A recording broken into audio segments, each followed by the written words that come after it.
আসসালামু আলাইকুম গাইস। গাছের গ্রোথ যখন ভালো থাকে তখন কিন্তু সব কিছুই ভালো লাগে। হ্যাঁ, এই যে দেখেন আমার গাছগুলা কত সুন্দর সতেজ। প্রত্যেকটা গাছে কিন্তু সেম অবস্থা। এই যে হ্যাঁ, মাশাআল্লাহ সব গাছে কিন্তু সারভাইভ করতে পারছে। এই যে এখান থেকে যে 1G কাটিং করে দিয়েছিলাম, পোকা আক্রান্ত ছিল, এই গাছটাও কিন্তু হয়েছে, দেখতে পাচ্ছেন। মাশাআল্লাহ সব গাছে কিন্তু গ্রোথ অনেক ভালো। হ্যাঁ, এরকম গাছ দেখতেই কিন্তু ভালো লাগে, মাশাআল্লাহ। তো এর ক্ষেত্রে এই যে এই সাইডগুলো দেখতে পাচ্ছেন, এগুলো কিন্তু রাখা যাবে না, তো এগুলো আমি কেটে দিব। তারপর এই যে নিচে এই যে এটা হয়েছে, দেখতে পাচ্ছেন, এটা কিন্তু মেন শাখা, আর এই যে নিচে দিয়ে কিন্তু আরেকটা শাখা হয়েছে, তো এইটাও কিন্তু রাখা যাবে না, এটা কিন্তু ভেঙে দিতে হবে। তো এটা আমি ভেঙে দিব, এই যে ভেঙে দিলাম। এটারও গ্রোথ কিন্তু ভালো।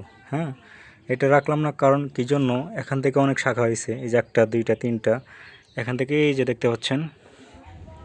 হ্যাঁ, এখানে কিন্তু ফুল চলে আসছে অলরেডি, এই যে এটাতেও ফুল চলে আসছে। এর জন্য নিচের শাখা রাখলাম না, এর জন্য এগুলো ভেঙে দিলাম। তো আরও আছে, এই যে এখানেও দেখতে পাচ্ছেন, এই নিচের শাখা এগুলো রাখা যাবে না।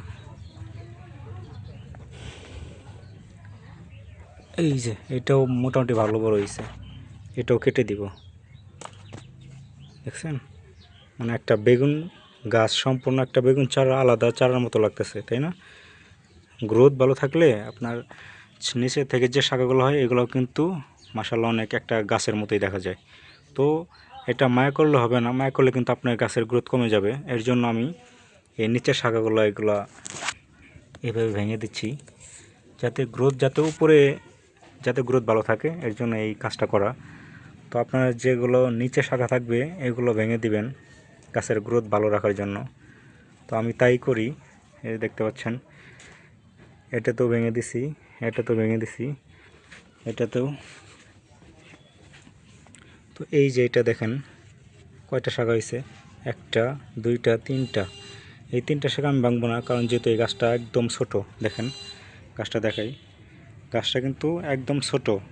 এর জন্য এই গাছটা আমি মানে এখান থেকে নিচে যে শাখাগুলো আছে এইগুলো কাটবো না, এটা রেখে দিব। তো আর এই গাছগুলো মোটামুটি ভালোই আছে, এটাও ভালো আছে। দেখতে পাচ্ছেন আমার বেগুন চারার গ্রোথগুলো কিন্তু অনেকটাই ভালো, অনেকটাই ভালো। যেরকম চিন্তা করছিলাম এর চেয়ে আলহামদুলিল্লাহ অনেক ভালো। দেখেন এই যে এখানে কিন্তু ফুলও চলে আসছে, দেখছেন, অলরেডি ফুল চলে আসছে। তো এগুলো জিনিস দেখতে আসলেই ভালোই লাগে, যদি নিজের হাতে কিছু লাগিয়ে সেখান থেকে আপনি কিছু ফলন পান, তো সেটা তো অনেক মজার বিষয়, অনেক আনন্দের বিষয়। তো ভিডিওটি যদি আপনাদের ভালো লাগে অবশ্যই চ্যানেলটি সাবস্ক্রাইব করবেন। ধন্যবাদ সবাইকে।